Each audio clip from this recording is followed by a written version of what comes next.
Yan, dito pa rin tayo sa Sunlight Hotel. Akit tayo sa rooftop nila.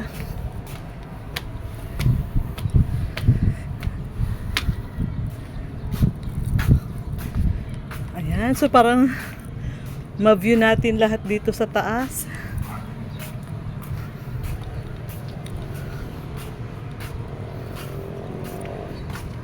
Ayan, so yung part na yun, yan, Sunlight Hotel pa rin po. Yun, yung katabi niya is ayan, yan po ang Two Seasons. So, ayan po, makita natin yung port ng Coron. Ayan, dyan po dumadaong yung mga barkong malalaki from Manila and from other municipality. So, ayun yung bundok po na yun. Yan, yan po yung Calis. Ayan. So, nandyan po yung Kayangan Lake. Yan. So, sasakay lang ng bangka and then papasok ka lang sa isang parang kuweba din. And then, doon ng Kayangan Lake.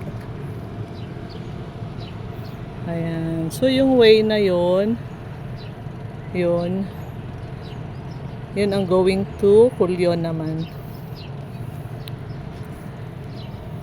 Ayan. So, ikot tayo dito. So, pag mahangin, ayun, pwede naman dito ang daan ng papuntang Culion. Ayan, dyan. Ayan, yun ang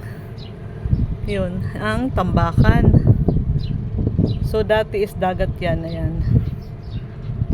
Tinambakan lang. So, ayan, naging daungan din ng mga bangka.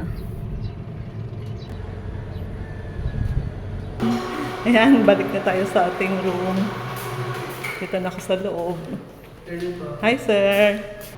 Ayan, pasakay na tayo. Elevator ulit. Kaya kung gusto maghagdan, ayan, so nasa 4th floor ka, baka hingalin ka bumaba. Pero maganda naman yun. Kaka-exercise.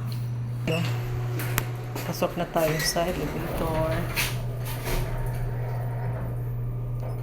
Yan, pindutin natin yung ground.